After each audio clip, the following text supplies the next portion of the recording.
Fairmont State University today. My name is Jeremy Griffin. I'm the Chief Pilot for Fairmont State University.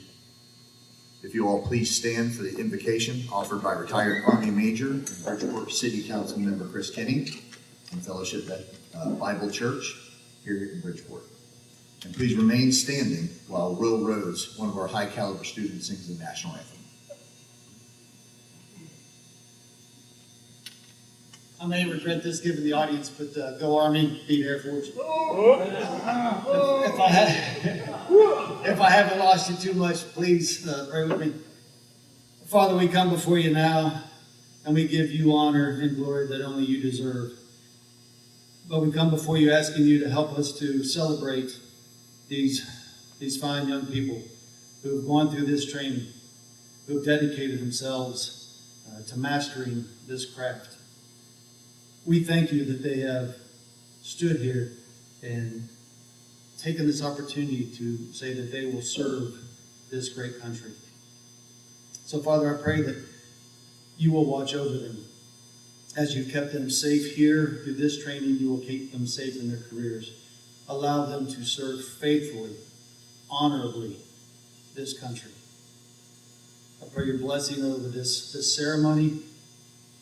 And we thank you for all that you do and all the blessings you've given us. In your Son's name we pray. Amen.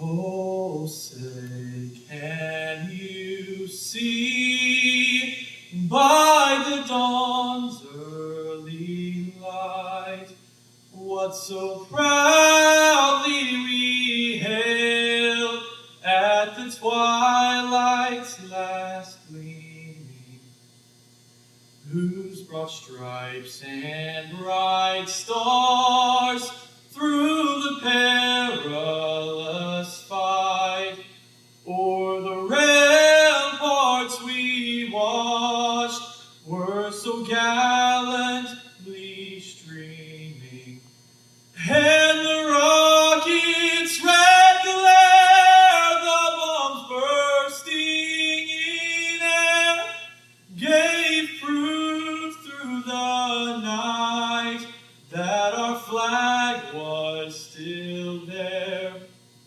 Oh, say does that star-spangled banner yet wave o'er the land of the free and the home of the brave?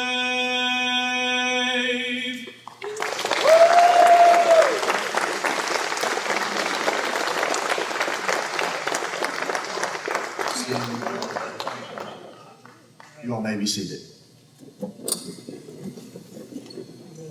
First, we'd like to start off with a little bit of administrative stuff. We'd like to take this time to announce some scholarships in front of all of you. Joining me first is going to be Ms. Ann Bolliard. She's the mayor of Fairmont and the president of Fairmont State University, the foundation. They administer and solicit donations for our program, and she'll be also representing the Mountaineer Heroes of Honor donors for our first award. Ann?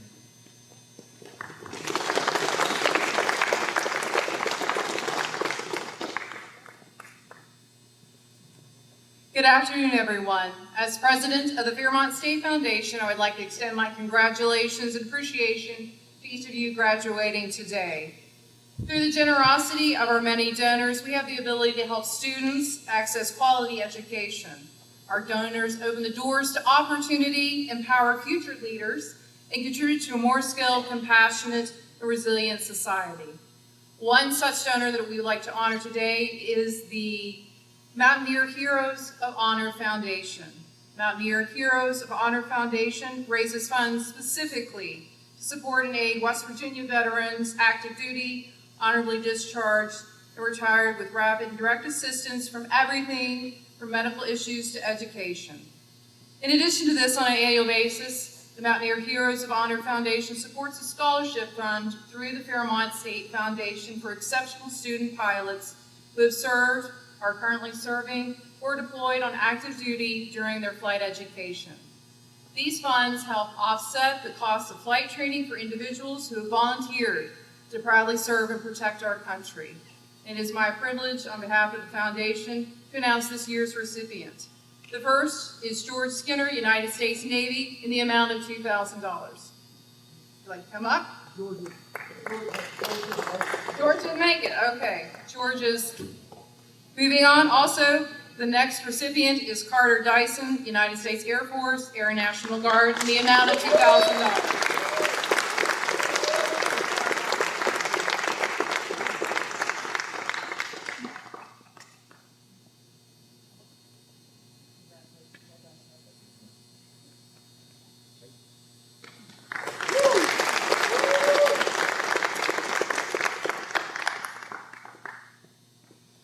Thank you, Ann. Next up, as many of you know, aviation training is incredibly expensive. In many cases, it's prohibitively expensive for kids. Pilots in this career field are in demand like never before, with lucrative pays starting directly out of college, starting in the six-figure range. The state of West Virginia has not helped develop anything in the way of helping these pilots offset some of these costs, much like they do in some of the other career fields. Thankfully, at least for a few individuals, we have people within the community who have recognized the value in helping these students fulfill their dreams. Annually at the ACE, a committee meets to select those students recognized for their outstanding performance at all levels in the aviation training program. These students exhibit extraordinary effort and skill that stand amongst their peers. These students display work ethic and talent that would help them excel in the aviation field. And in most cases, these students are working part-time and full-time jobs. The Don Judy Commercial Flight Scholarship, generously donated and founded and supported by West Virginia Hall of Fame aviator Mr. Don Judy, distributes up to $25,000 annually. This money is only to the most deserving and promising commercial level students within our program. This year, there will be 6 recipients of the 2025 Don Judy Commercial Aviation Scholarship. They are Justin Boss Baby Johnson, $5,000.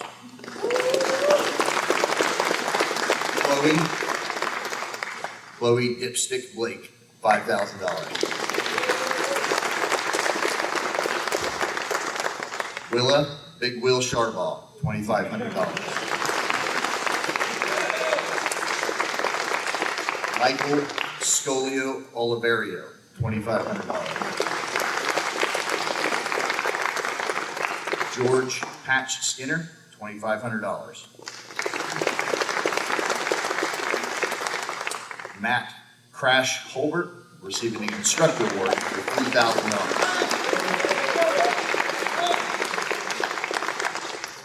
Mr. Judy, if you'd like to come up and say a few words, please.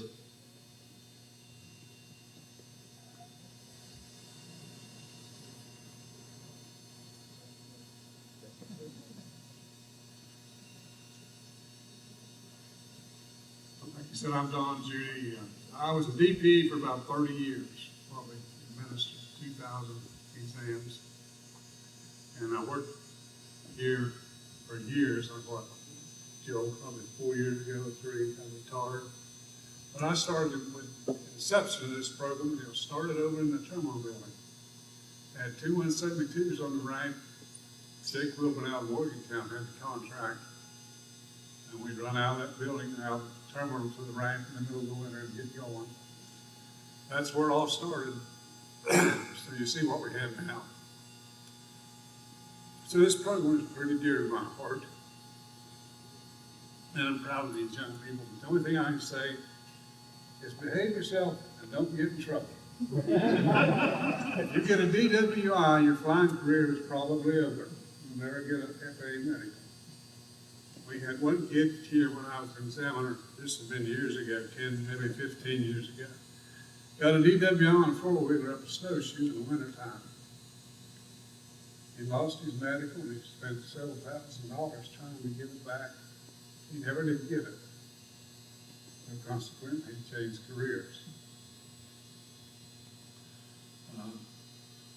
There's a lot of opportunities for you now. That we've got pilots that went through this program that are flying for all the major airlines, plus commuters, NetJets, people like that. There's one boy, Tyler Blasco, he's from here, right here in Clarksburg.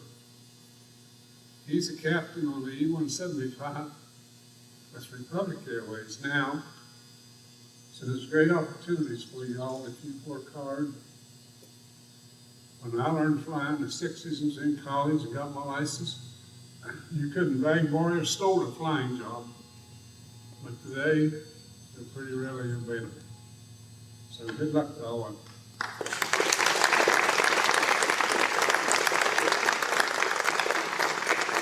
Thank you, Mr. Judy.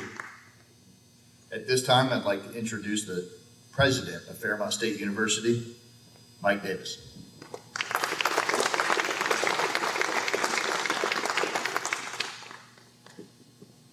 Good afternoon. It's great having everybody here. I'm going to have Don Judy come in about 17 days and talk to all our new students coming on campus and just tell them, behave yourself, don't get in trouble, because that's a message I think they all need to hear. We're really happy to have all of you here today. Thankful to all of these students who spent the last several weeks with us, and especially thankful to all of our instructors. Joel tells me almost all of them are graduates of our program. And I think it says a lot that they keep coming back and that they want to be involved in this. Because when I got this job, I'll be honest, I didn't know a lot about aviation. I knew we had an aviation program. Over the past couple of years, Joel has taught me exactly what I need to know about aviation. And the thing that stands out to me more than anything else about it, though, is it's the things we talk about are, things we need resources for: scholarships, the planes, the hangar, things like that. The thing that makes our aviation program the best around, right? Not just the best in the state, not just the best in the region, the best around is the people who are involved in it, right? From our professional staff to our instructors, to our students, to every donor who gives to the program. Those are the reasons why we have the program we have, and the reason why we're turning out these great graduates. Right? And that support is all over the place. When I was down in McDowell County, our delegate asked, "Can I see the planes when I come up to visit?" I said, "Yeah, of course." Right? So we're well known all across the state, and programs like this ensure that we won't just have that reach just across the state, but it'll be across the entire country. When you see where these students are from and where they've been from the past 5 years, you know that people around the country are hearing about Fairmont State University through our aviation program. So I'm grateful to the work that Joel and Jeremy and everybody involved in our aviation program puts into it, because I know that we're putting out tremendous pilots. And not only that, but we're putting out tremendous people who are going to go on to serve and be great members of their community because of the time they spent with us. So thank you for being here today, and have a great day. Thank you.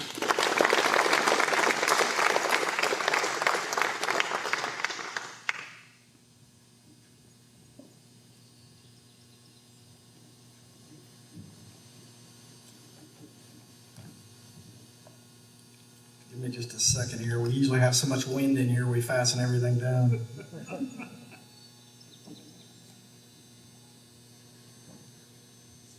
All right, good afternoon, ladies and gentlemen. My name is Joel Kirk. I'm the director and actually probably the founder of the Aviation Center of Excellence here at Fairmont State. We're now in our 9th year of operation for the ACE itself. And I just want to welcome all the guests, students, family, friends, distinguished visitors, General Walker, Senator Queen, President Davis, Dr. Tim Oxley, the COBA, our leader at COBA, Mr. Don Judy, Mayor Matheny, the mayor of Bridgeport, Ann Bulliard, the mayor of Fairmont, and Delegate DeVault, where's he at? Who has been incredibly instrumental in getting us to where we are today with help down at the legislature. Welcome you all to the culminating event for the 2025 Fairmont State University Air Force Joint Exercise Flight Academy. This is our 5th successful year, and this is a very elite program. We're happy to announce that for the last 4 years of our program, it's been rated in the top 2 of all the 20 participating universities. In this now our 5th year, we continue a 100% success rate, with the cadets who have completed training leaving with their private pilot single engine land rating during an 8-week period. We have made almost 45 rated pilots in the last 5 summers, which is incredible. I know you could ask our students in here, the average time takes about 6 months to a year to get what they did in 6 weeks. Less than 2 months ago, we set out once again to take on 10 exemplary young cadets from all over the country to make them pilots in 8 weeks. In reality, like I said, it's about 6 by the time you get all the check rides done in the administration and allow for the check rides. Everything has to go about perfect to pull this off. And this year, just like every other year, it wasn't perfect, but at least it was impossible. We started out strong. We initially said with one of the strongest groups we've ever seen. It appeared we might have all this training done at the end of week 5. But for those of us that have done this for a while, we learned never to say what could possibly stop us now. Or let's throttle back a little bit, we're ahead. And sure enough, the crossing gates came down and the train was long. About the time our night requirements rolled around, the airport no doubt closed for the next 3 weeks. What resulted was the first ever Expeditionary Flight Academy Fly the Barn evolution, launching 8 airplanes in the middle of the night. It was a sight to behold, and these young men got the experience of what a fleet military launch looks like in the dark, and this team executed it flawlessly. We got great footage of it if you want to watch it. We made it, and then the weather hit. Every day, thunderstorms, mornings fogged out. We redirected, rolled into heavy pressure on written exams, and the result was the highest overall grade point average we've ever had in the last 5 years coming from these cadets. Then my maintenance director's back went out. Then my other maintenance technician's mother died, which left us with 2 maintenance technicians who picked up the slack, and I'll talk about that at the end of the program, and made these planes keep flying. Those 2 that stepped up didn't miss a beat, and in the end, we won. And like Marine officers, we always say the difficult done immediately, the impossible by appointment only. There is no better words that describe this cadre. These guys were a symbiotic team, negotiating every obstacle and ensuring that everybody was successful. In my time as an instructor, evaluator, pilot in the Navy, the Marine Corps, and the Air Force, we refer to this as what they've done as immersion training. Focused, disciplined, dedicated, no distraction, drinking water from an open fire hose. And I'm not super sure most of them didn't ask themselves a question, what have I gotten myself into, either subconsciously or consciously? And in reality, none of us never really know from year to year what's going to come our way. What we say is expect the unexpected. Be able to be flexible. Roll with it. Stay positive, and we'll get you through. At the outset, we agreed we were going to start as a team, we were going to finish as a team, and that's exactly what we did. It's sometimes a little shocking, and oh boy, what have I done? And I'm sure, like I said, they've repeated that many times. To be successful at the conclusion of this evolution takes 100% effort from everyone involved at almost every unsustainable operational tempo with extreme flexibility 7 days a week for the entire duration. The number of humans on this planet who ever become pilots is about 0.003% of the population. Currently, in the U.S., there's about 691,000 pilots out of 330 million people. Needless to say, statistically, becoming a pilot is an exclusive opportunity. It takes an elite individual to become an aviator. Sitting to my left today are 10 of those individuals. Selected from an applicant pool of over 2,000, these cadets seized an opportunity granted by the Air Force as a result of their exemplary performance and character thus far in life. They now have completed an extremely difficult course in an extraordinary career field in an almost impossible amount of time. As the famous Eddie Rickenbacker said, aviation is proof that given the will, we have the capacity to achieve the impossible. The 10 young men before you today had a level of maturity and determination that exceeded their peers when they started here. They represent the best of what America has to offer for our future. While their contemporaries were at the beach, hanging out with friends, playing video games, they were here, training, learning, studying, being uncomfortable, and elevating their lives to new heights. Being elite and being called a winner doesn't happen by accident. You'll never hear these guys or any champion say, I have no idea how I got here. You don't stumble into greatness. These cadets, like all champions, learned early on that rising above the crowd takes work, dedication, perseverance, and character. You have to want it. You have to be willing to show up. You have to take risks, maybe have a little bit of luck. most importantly, you got to make the sacrifice. Each cadet will testify that although they arrived mature, exceptional, and intelligent, they're leaving on an entirely different level of the same. What breached those portals on the 8th of June was hope, anxiety, maybe a little fear, a lot of commitment. What elects it today is 10 confident, highly trained professional aviators that know they've accomplished something in the previous few weeks. As we move ahead in this ceremony, recognizing these fledgling aviators, understand as they do that it took an entire team to see this through. A tremendous amount of behind-the-scenes work and effort. I'll address some of that at the very end of the ceremony. But first, I'd like to introduce you to our keynote speaker. Our guest speaker today started his career in 1988 as a graduate of the U.S. Air Force Academy.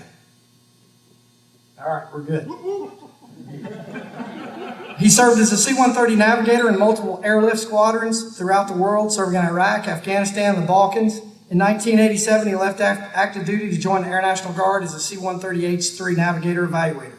He subsequently served in command at squadron, group, and JTF levels.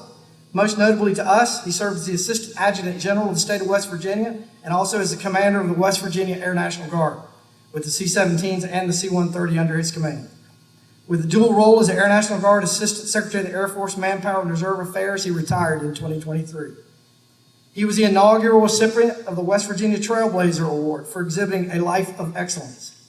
He served as an expert witness for students of the Fair Admissions SFFA, which you might recall in recent lawsuits with the U.S. Supreme Court, Naval Academy, and Harvard, was effectively ended race-based discriminatory policies that were in higher education. We've been put in place as a result of these efforts is a move back to merit-based criteria, which for warfighting and lethality is very important. He's been instrumental in moving us back to those standards.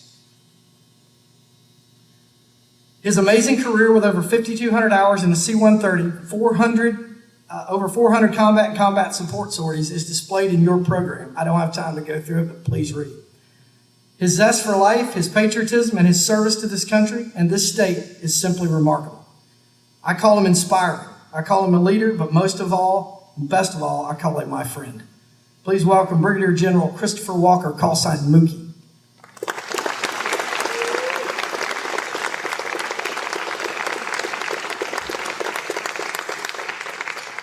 Holy smokes, folks. Okay, so those of you who live here know how lucky we are to have this weather today. Those of you who flew in maybe last night or today, Lord of mercy. Again, Joel was talking about the weather, but it has been scorching hot, and then each evening you could expect some super thunderstorms. So when I went out of my place this morning to get in the car to drive out here, I said, wait a minute, where am I? Because I thought it was already October. It's just beautiful. So God really, really blessed us. So what I'm going to do today, I just have some notes, because when I speak, it's always extemporaneous, because you can tell when somebody is just reading something. But I'm going to expound on some of the things that the Honorable Don Judy said earlier, and I'm going to be asking some questions to you folks here. So the first thing I'm going to talk about is honor and honor code. Okay, so I hear some of you, one of you is in Air Force ROTC right now. Is that you? And then some of you may be thinking about going into service academies, whether it be Air Force, Navy, Army, and then some may not. But when I talk about honor and honor code, it applies to everything and everybody, because in our service academies, the Air Force Academy's honor code goes, we will not lie, cheat, or steal, nor tolerate amongst us anybody who does. And the other service academies are probably just about the same, right? But the importance of that transcends being a military officer. Because if you are, let's say you are a banker, let's say that you're a teacher, let's say that you are an insurance salesman, that still applies, because everybody, all of your customers, want to always know that you are being honest with them. If you are a leader in the military, it is far, far better to be a tough leader who is always honest than a fun leader who lies to his troops. And I learned that early in my career. And I learned to really, really appreciate, even if my commander was tough on me, I always knew where he or she was coming from. So I never had to guess. And that is much, much better. So always keep that in mind. And that's going to apply whether you are in the military or anything else. Hell, in your family, all right? A family member starts lying to you, that really affects the relationship, doesn't it? But if your mom and dad's always saying, look, you're not going to like this, but just always tells you the truth, it makes you feel a lot better. You may be a little sore and salty about it at first, but later on, you're glad they did tell you the truth, right? Okay, so the next thing we're going to talk about, two things that you will need, all right, but they're different. There's leadership and there's management. Can any of you stand up and give and belt out what you think the difference between leadership and management is? Come on, there we go. I believe leadership and management are different in the fact that management is just taking care of like objects and things like that, while leadership is actually taking care of people and providing what they need. There you go. A leader can get people to do what they don't want to do, and without force. People will say, I really don't want to charge that hill, but doggone it, he's doing it, so I'm going to do it too. Whereas management say, all right, okay, we got all of these things to get through, and we got to finish the paperwork, all right? So both of those things are going to be important in your careers, again, even if you don't go into the military. Because I'm telling you, even if you're a banker, I hope no Wells Fargo people are here, but in the past years, certain banks like Wells Fargo have gotten into trouble because they didn't have the right leadership, and then they started doing things that were illegal. But if they had the right leadership, that would have never, ever happened. Okay, but they had instead people who were just concerned about management and making money. And so you have to be a leader and a manager, but leadership comes first. Next thing I'm going to talk to you about is learning how to fail.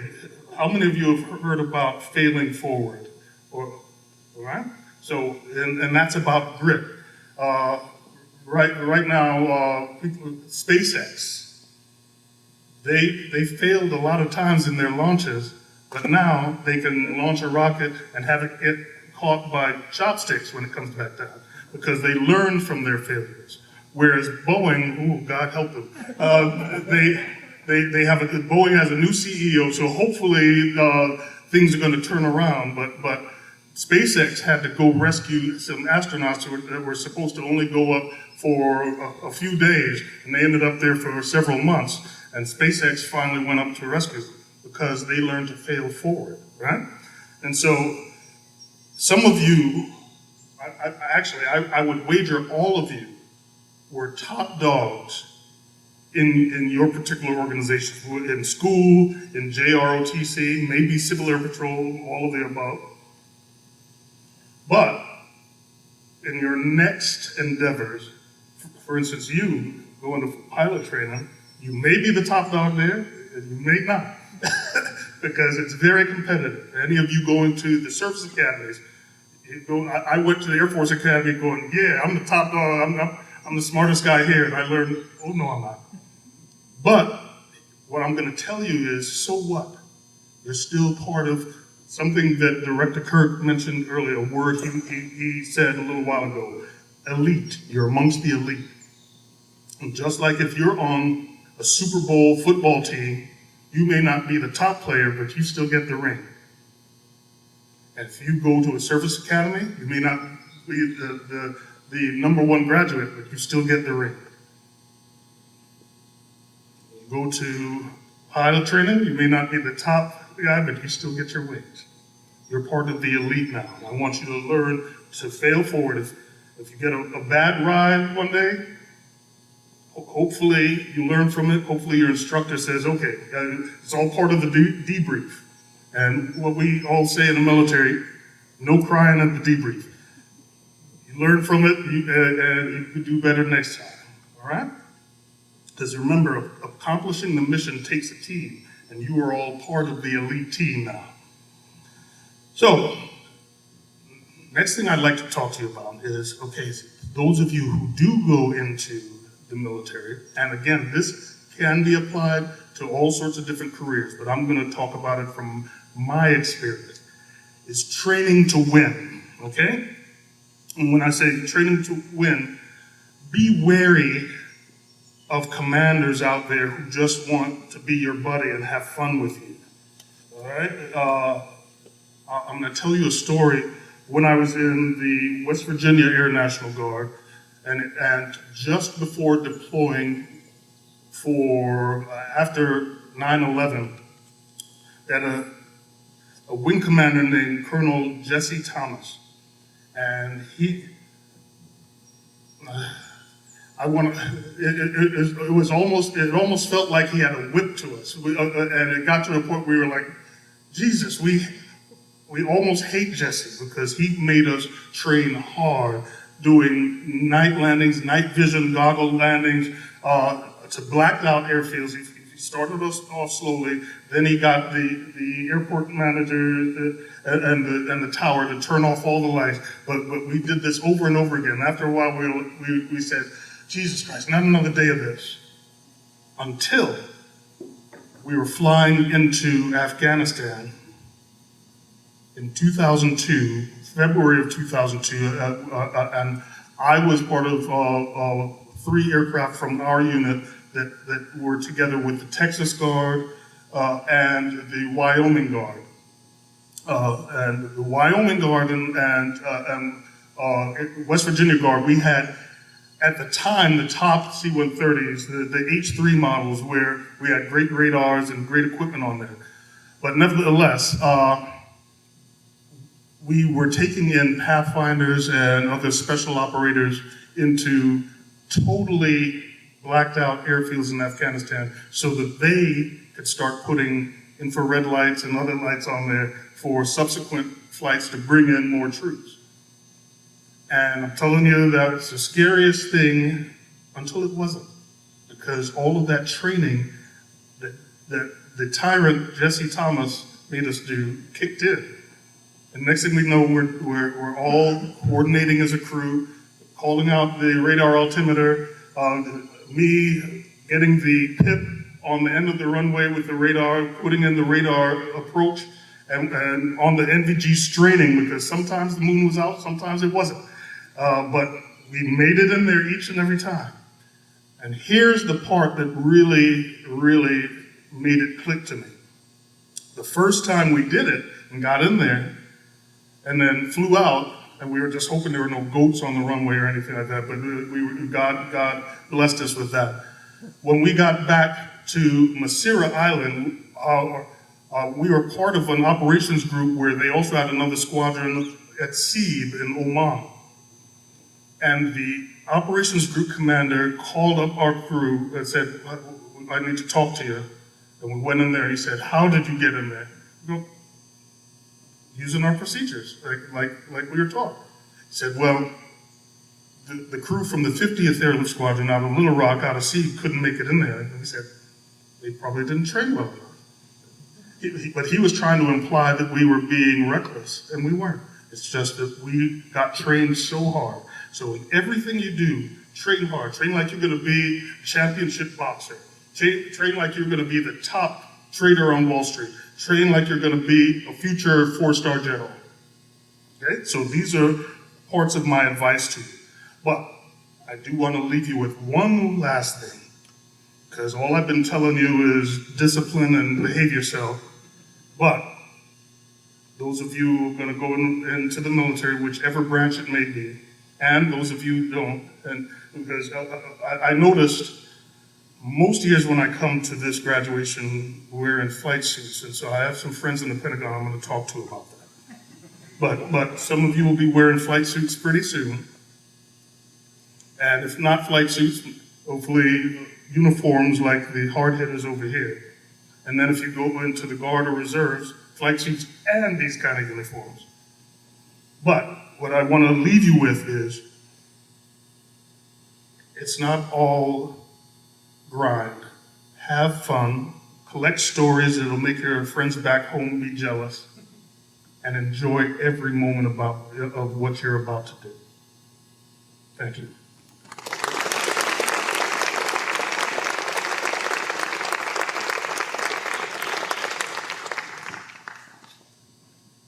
Stories like General Walker collects over the years. That's what she does. That's your goal.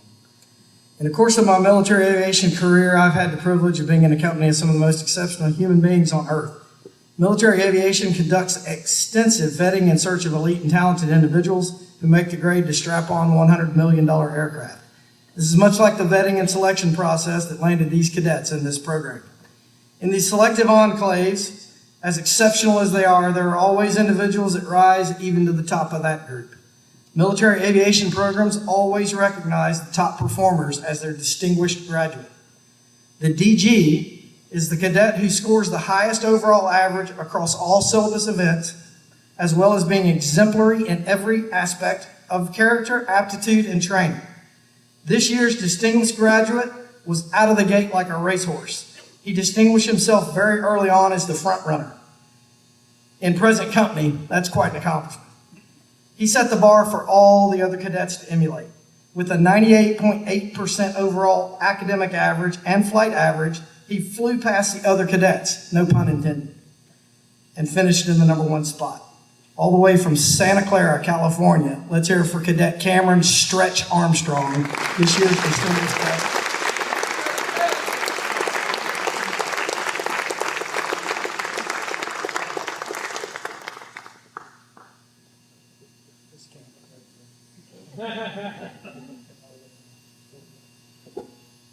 For those of you that were in my generation, remember Stretch Armstrong, right? We tried to pull him apart. And I think Cameron went out and looked it up online and bought a Stretch Armstrong that he has in his hotel room now. He told me that this morning. We never did pull one of those apart. We tried, all 4 quarters. Thanks a lot, Cameron. All right, you can walk back around. Our second award goes to the individual selected by the peers and the staff as a cadet who represented the highest caliber of leadership traits that we all hold dear. This individual was selfless, professional, and dedicated not only to his own success, but the success of the entire group. His performance at all levels of the program was outstanding. Mentoring is in his blood. This individual led by example in every aspect of training and exemplified what it means to be a leader. In fact, the caterers last night even identified this young man, saying, "Who was that kid over at the hangar that was just so polite and helpful?" This individual was the go-to for the chaperones and the troops, all the way from Las Vegas, Nevada, and already selected to be an Air Force pilot. Will be going to UPT after he gets commissioned. Applause for soon-to-be Second Lieutenant Mason Superstar Baird.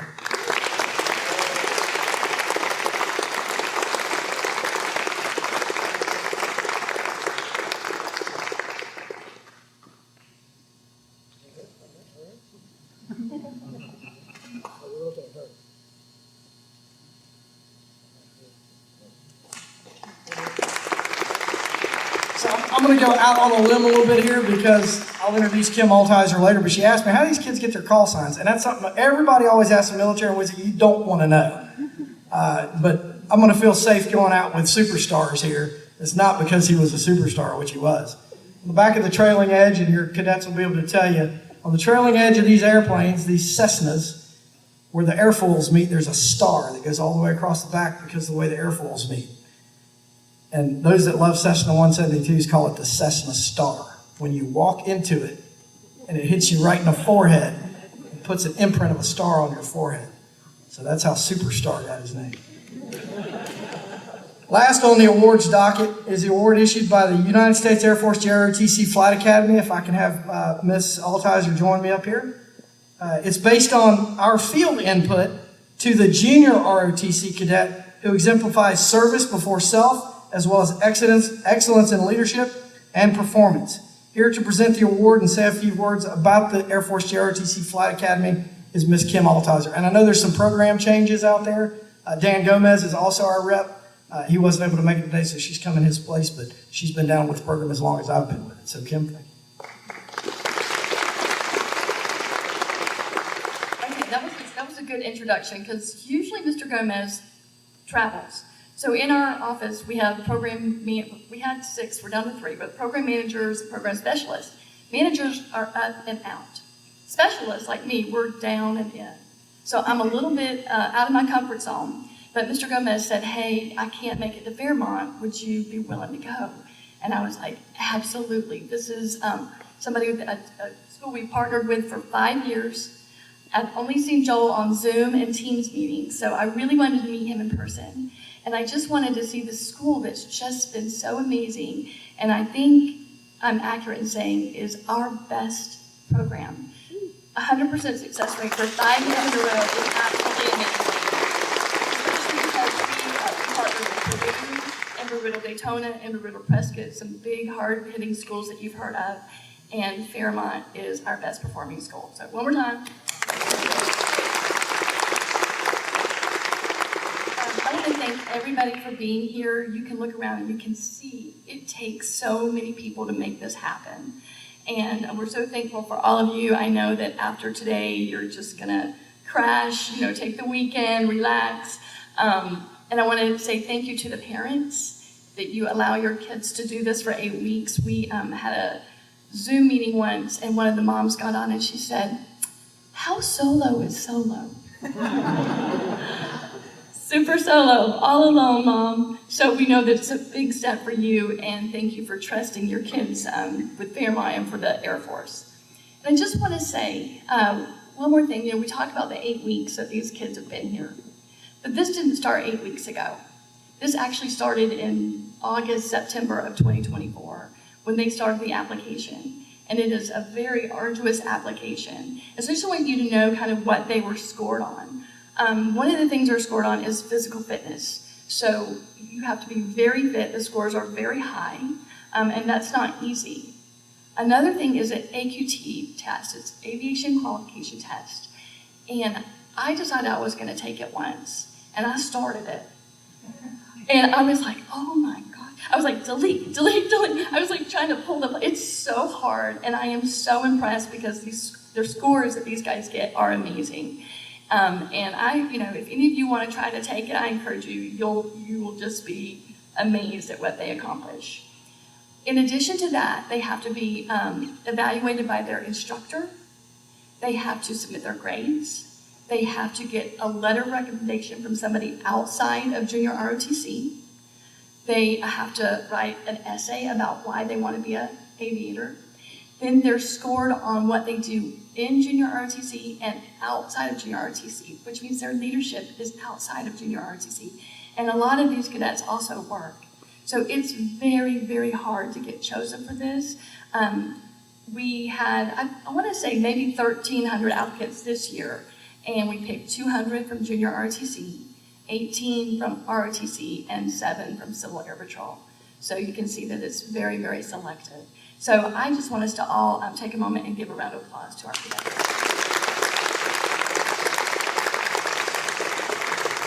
Now, the Aviation Excellence Award that we present, that's one at each school for a junior ROTC cadet. And this is what we're looking for. Work ethic, attitude, academic performance, aviation skills, service to others, character, leadership, and citizenship. And this year's select is Alexander Schaefer.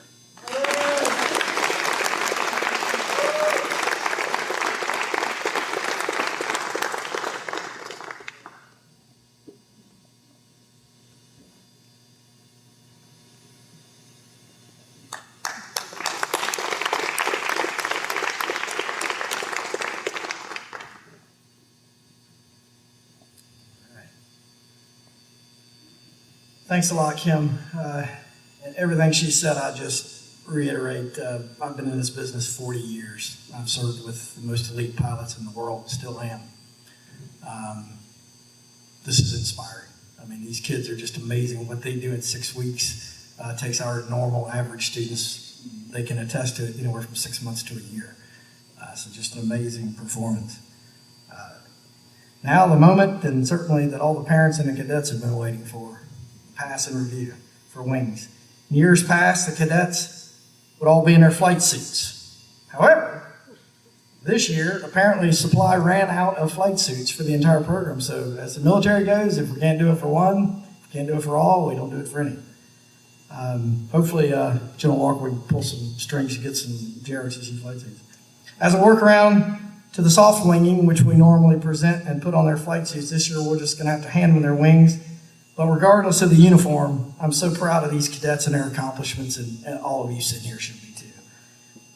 Cadets, please stand to be recognized. All right, our first graduate, all the way from, you've already met him, but Santa Clarita, California, Cameron Armstrong, call sign Stretch.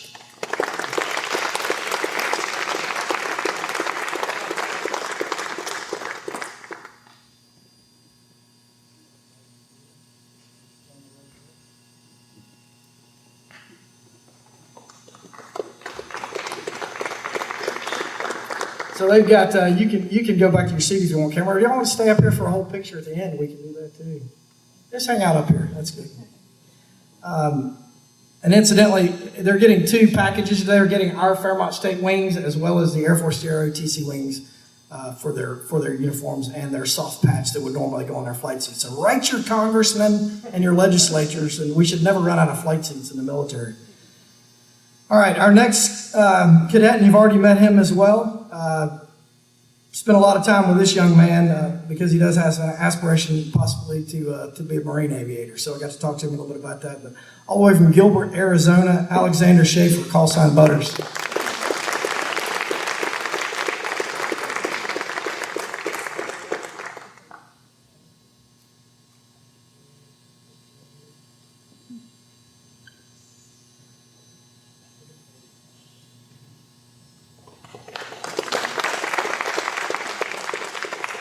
Next, and you've already met him as well, all the way from Las Vegas, Nevada, Mason Baird, call sign Superstar.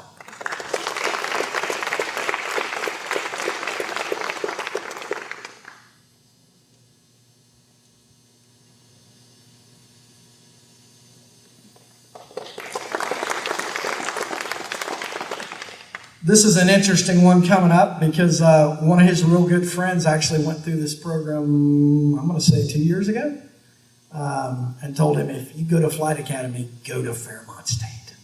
And so he did. And he still stays in touch. And interestingly enough, that particular individual was one of the 6 sophomores in high school that went through this program 3 years ago. He was a sophomore, so he's just now getting to college. And he's pledged to us. He'll be showing up here. He's going to come back here to go to school, which is amazing. But all the way from Helotes, I think I pronounced that correctly, Texas, Weston Barton, call sign Tutu.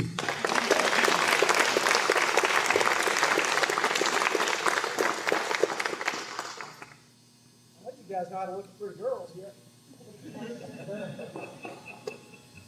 All right. Next in line, this young man. Wow, I just don't know what to say because he was so quiet. He just breezed through the program, hardly ever knew he was here.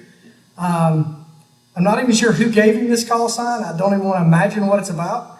But all the way from Sorrento, Florida, Peyton Scott Magneto.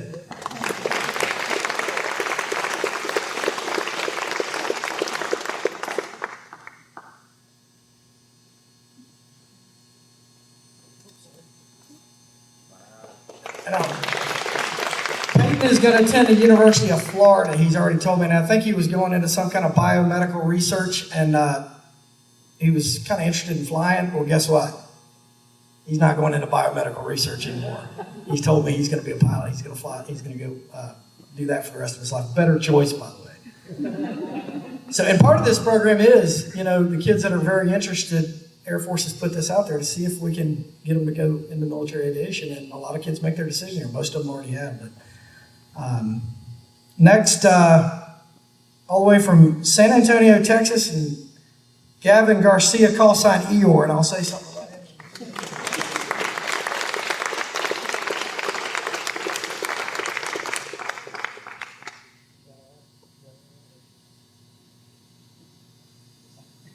I don't know why y'all y'all won't look at her.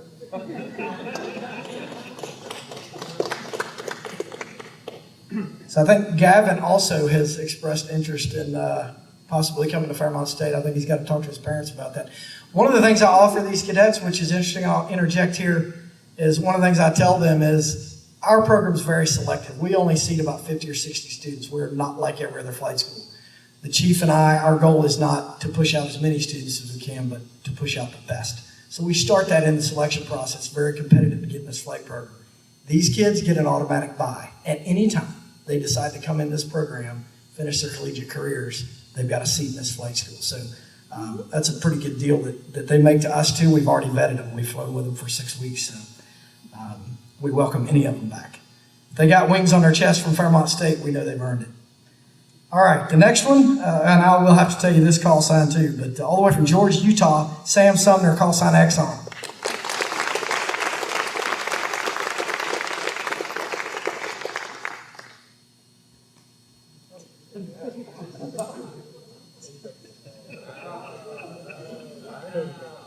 Tell you about a little miracle here, people. I don't like to talk about these things very often, but I have to in this case.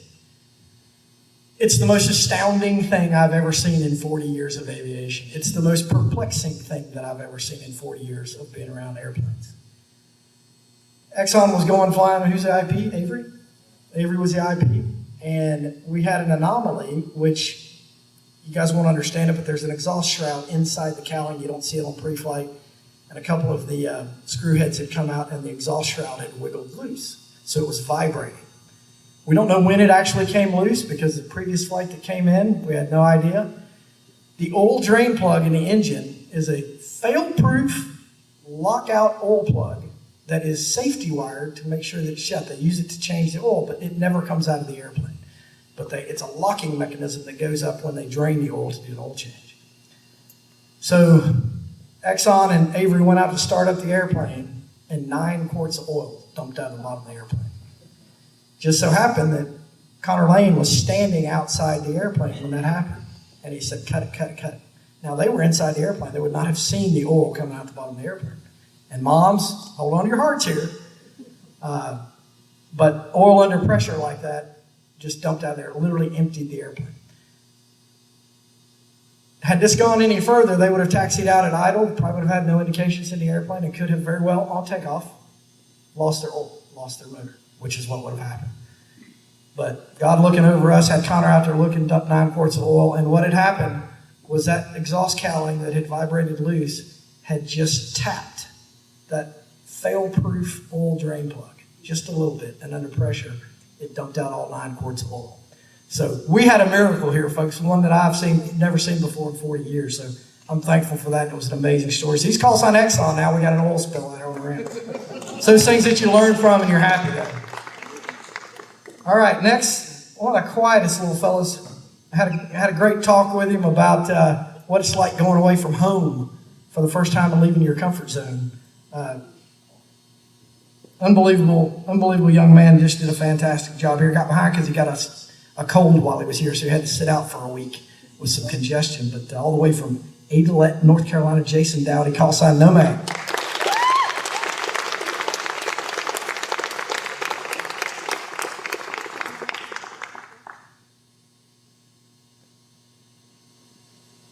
Whenever you hear a pilot with a call sign Nomad, you can use your imagination. All right, next, near and dear to my heart.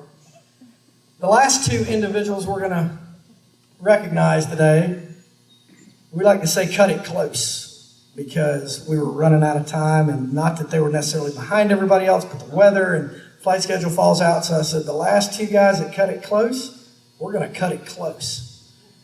Oh, I'm sorry. All right, who was the other one? Weston. So you notice their hair is a little shorter. And Pockets, we cut his hair real short too because they cut it close. So they both got their heads shaved instead of hair cut. All the way from Pittsburgh, Pennsylvania, Harrison McMorrow, call sign Pockets.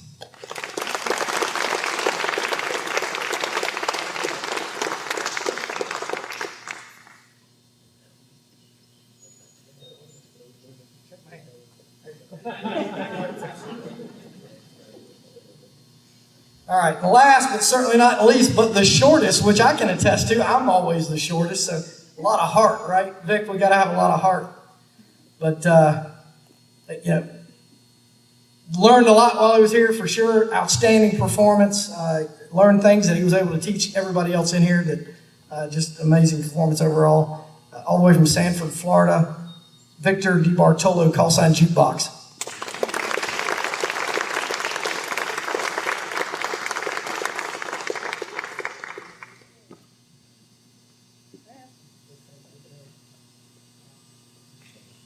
I'll try. All right.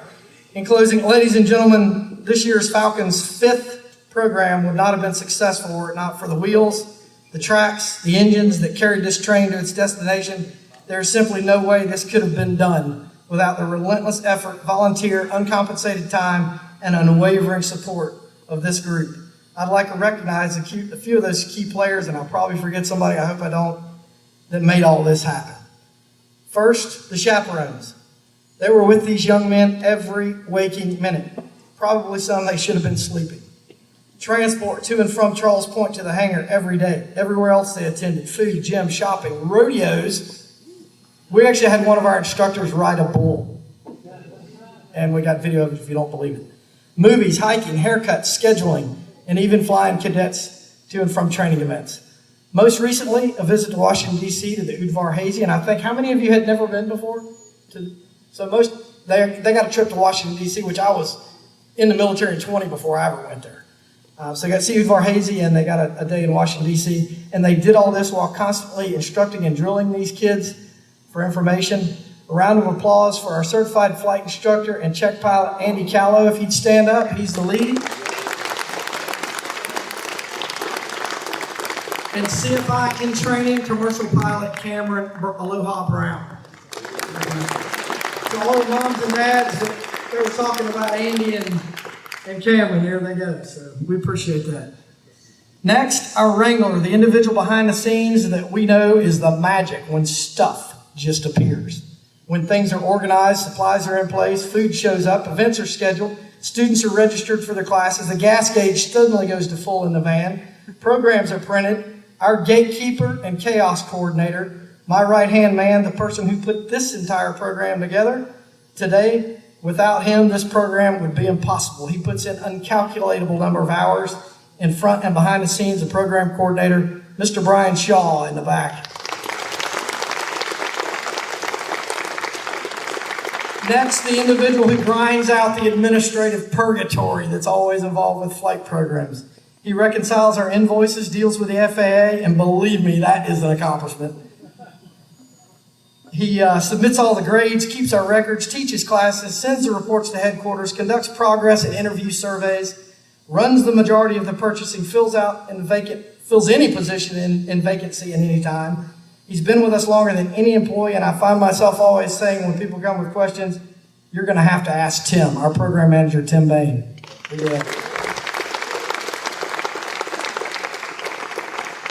Next, I want to recognize my most trusted wingman. There's just no other way to describe this guy except calling him a force. His drive, determination, skill, and demand for excellence is unmatched. The cadets, to be able to train under him and my ability to serve with him is a complete honor. He's indisputably one of the world's most elite aviators, and we are blessed to have him running our flight operations. In addition to overseeing all the flight operations, he oversees operations, finances, maintenance, training, scheduling, flight instructor certification, as well as helicopter certifications. 2 weeks ago, we were granted self-examining evaluation by the FAA, so we no longer do check rides outside. Our EOC is the FAA check ride. So he's doing that too. Practical check rides for all ratings and licenses. He's a 30-year Special Operations Combat Gun Pilot, retired U.S. Army Chief Warrant Officer 5, and he's my Chief Pilot, Jeremy Griffin.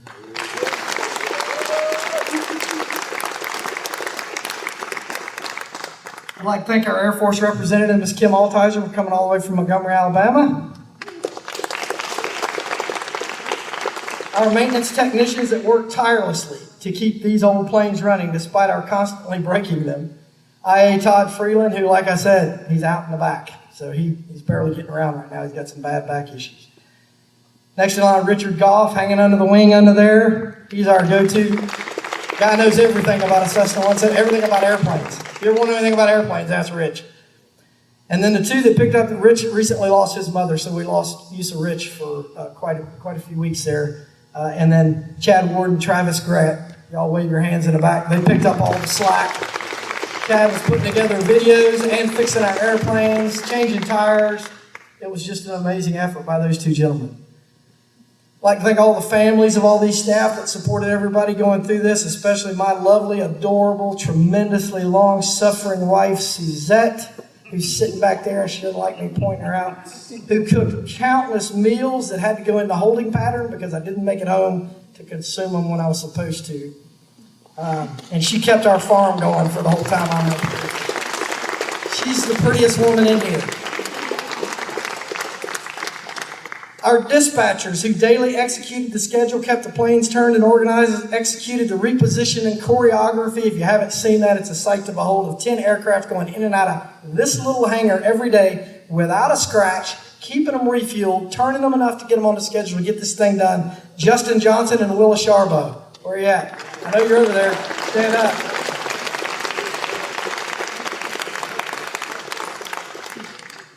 I don't think she's here, but we want to thank Charles Point Hospitality. Dee, get out here. She's hiding in the back. So all you moms know that one of the biggest things about an event like this is food. How do you make food for a bunch of teenage kids? Well, it's going to be hot dogs and hamburgers for 2 months. So coming up with menus and coordinating the food and the lodging is Charles Point Hospitality, and that was led by Dee Johnson. Wave your hand, Dee.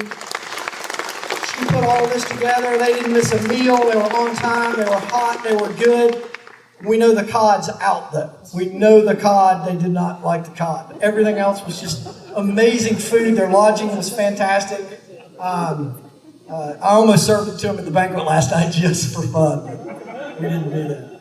But I'd like to also thank our ombudsman, Heather Pitzenbarger, where she disappeared to. She did all the balloons. She helps us decorate. She works with our girls in aviation. She's an alum here. She's in the back. Hey, Heather. So Heather helps us out a lot with a lot of programs around here. And last but not least, all the men who taught these young men everything they need to know about flying, from the ground all the way to the air. The ground school professor, Dr. Nathan Burke, where's he at? I know he's here. Where's that? Nathan's an Army vet, and after he beat himself up trying to get in the Ranger School, he decided to go be a pilot. So he's now teaching, and he teaches our ground school class. And I think, if I'm not mistaken, he told me this was the best ground school class he'd ever had. He would confirm that. Our senior instructor, we had a changeover here during the process, but still in existence here, is Cody Calver. Where you at, Cody? Cody's an alum, and he pretty much runs all the flight instructors and also is an evaluator here, giving FAA check rides now for us. Spencer Dyson, who kind of retired halfway through the process, but I don't think he's here today. And he was replaced by Matt Holbert, who is on the end here. Matt Holbert is now our other senior instructor. We carry two there. So our evaluator pilots, I know Andy Callow's here. You've already met him. Stand up. Avery Brown and Matt Holbert. So these were the gentlemen that evaluated your students before they went to their final check ride to make sure they were good to go for their final check ride. And then the meat, where the rubber meets the road. The guys that ground it out in the 103-degree heat, sweating, sliding around on the seats, because these air conditioners don't work very well in the 172s. That's a joke, they don't have air conditioners. But my cadre of flight instructors, so I'll have them stand as I announce their name. They're the ones that actually spent every day with your kids flying and who you entrusted the lives of your child to. First, Ryan Gordon.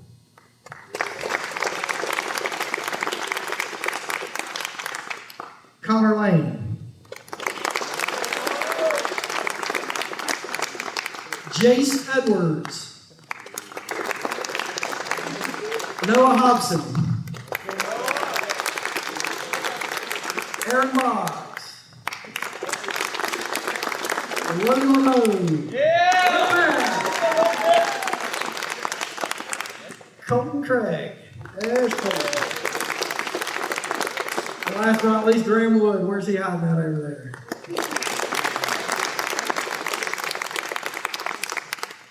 And with that, and I'm sure all the moms and dads have heard their instructors' names. I hope it was in good faith and not with expletives followed after the end of it. But we appreciate everyone coming today. We're so happy that yet again on the 5th year, 100% successful.